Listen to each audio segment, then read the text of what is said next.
Buenos días, mi nombre es Javier Alonso Ortiz y junto con mis compañeras Nasli Bayona y Lady Roballo, el día de hoy vamos a presentar lo que es la actividad colaborativa fase número 3 de pensamientos lógicos matemáticos. Buenos días, mi nombre es Nasli Bayona y yo les vengo a hablar del razonamiento lógico o abstracto. El pensamiento lógico es el que se entiende por pensamiento lógico de aquellas formas de razonamiento netamente relacionales, es decir, es el que involucra objetos reales o abstractos con una serie de relaciones entre ellos. Es un tipo de pensamiento que proviene de la propia elaboración individual y requiere la elaboración abstracta o hipotética. Uno de los ejemplos del pensamiento lógico es el cubo de Rubik. Es un popular juguete que fue creado a finales del siglo XX. ¿En qué consiste el cubo de Rubik? Viene por 6 caras compuestas de 9 cuadrados y con diferentes colores.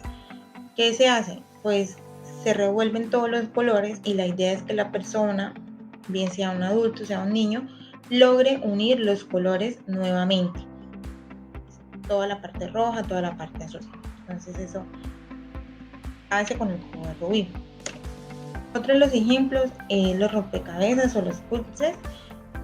¿En qué consiste ese? Pues es unir las piezas y darle una figura, bien sea un color, un dibujo, una casa o algo así, dependiendo el rompecabezas. En términos generales, el razonamiento es la actividad mental que permite organizar y estructurar las ideas para llegar a una conclusión final. Razonamiento abstracto. En el razonamiento abstracto encontramos que es el que se emplea para nombrar al proceso que posibilita a una persona que resuelva problemas de tipo lógico, es decir, ese es el que no permite que las personas empleen o lleguen a la final de un pensamiento. ¿Qué tan importante es tener esta capacidad? Entonces, la capacidad del razonamiento abstracto es muy importante porque, digamos, en una empresa realizan un test para analizar las facultades de un potencial de un empleado. Sin esos tests que se emplean actualmente en las empresas, no pudieran descifrar o conocer a fondo las personas que van a contratar para saber cómo son su personalidad, cómo es la forma de la cual piensan, los gustos o sí, cómo se comportan en el día a día. Uno de los ejercicios del razonamiento abstracto. Entonces, en cualquier ejercicio de razonamiento abstracto se aprecia un patrón de comportamiento. Se aprecia un patrón de comportamiento, es decir, digamos, en los tests de las empresas, un ejemplo es cuando van a contratar a alguien, entonces le hacen unas pruebas psicotécnicas. Ahí salen ciertas figuras. Un ejemplo de eso, en el primer problema. Entonces aquí vemos que hay como unas flechitas, ¿sí? La idea es descifrar cuál es la flecha o cuál es la secuencia que hace falta. Entonces también se ofrecen 3 respuestas posibles, nos llevan a entender que son flechas señalando en diferentes direcciones. Ahí nos podemos dar cuenta que según girando en el sentido de la hora, se puede decir que la flecha que hace falta arriba es la flecha número C, que es donde se descifra en todos sus movimientos y es la que va a quedar finalmente en ese lado. Muchísimas gracias. Buenos días, mi nombre es Javier Alonso Ortiz y yo les vengo a hablar sobre el método científico. El método científico es un método de investigación que se usa en la obtención o elaboración de aquellos conocimientos que provienen de las ciencias, es decir, basado en los conocimientos que la humanidad posee actualmente a través de las diferentes ciencias. Este método está sustentado por 2 grandes pilares, que son la reproducibilidad y la refutabilidad, donde, y como su nombre lo indica, la reproducibilidad es la capacidad de replicar o repetir determinados procesos en cualquier lugar y por cualquier persona, y la refutabilidad conlleva a que todo debe ser cuestionado o refutado si es el caso. Ahora bien, en el caso de lo que son las preposiciones, nos habla que las proposiciones científicas nunca deben considerarse como verdades absolutas, sino más bien como proposiciones no refutables. Ahora bien, volviendo al método científico, cabe mencionar los 6 pasos a los que este conlleva, que son: número 1, la observación; 2, inducción; 3, la hipótesis; 4, experimentación; 5, demostración de la hipótesis; y 6, la tesis o teoría científica.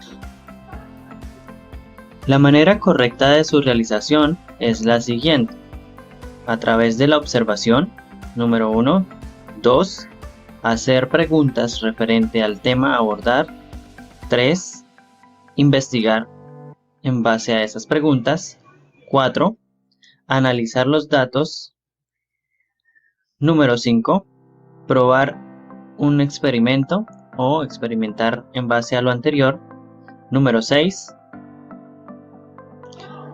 plantear una hipótesis; número 7, realizar una teoría científica; y número 8, la comunicación de los resultados.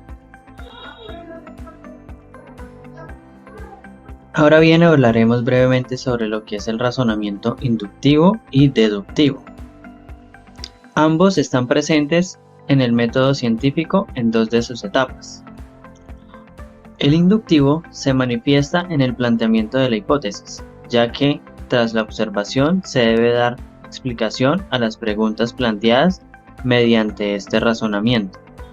Número 2, luego del planteamiento, se debe proyectar varias predicciones acerca de lo que puede ocurrir en la realización del experimento. Es aquí donde se utiliza el razonamiento deductivo.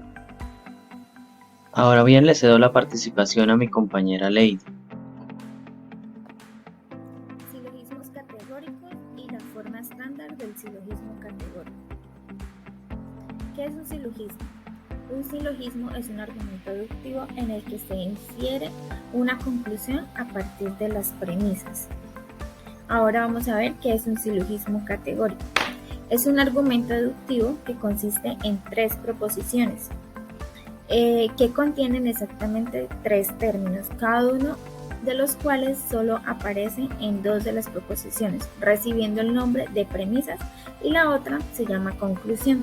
Como ejemplo vemos la premisa número 1, que es ningún ruso es revolucionario; la premisa 2, que es algunos anarquistas fueron revolucionarios; en conclusión, algunos anarquistas no son rusos. Vemos un ejemplo de silogismo categórico.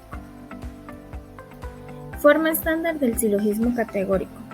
Para que sea una forma estándar debe cumplir con algunas condiciones. La primera sería que las premisas y la conclusión son proposiciones categóricas que se conservan el siguiente orden. La premisa mayor se enuncia primero, luego viene la premisa menor y al final vendría su conclusión. También debe contar con la conclusión de un silogismo de forma estándar. Es proposición que contiene 2 o 3 términos de silogismo. Y otro punto sería la premisa mayor y la premisa menor aparecen cada uno en diferentes proposiciones del silogismo. Vamos a ver un ejemplo de cómo se debería organizar. Entonces vemos que las primeras 2 frases son las premisas. La primera es ningún héroe es cobarde. La segunda es algunos soldados son cobardes. En conclusión, algunos soldados no son héroes. Muchas gracias y feliz noche.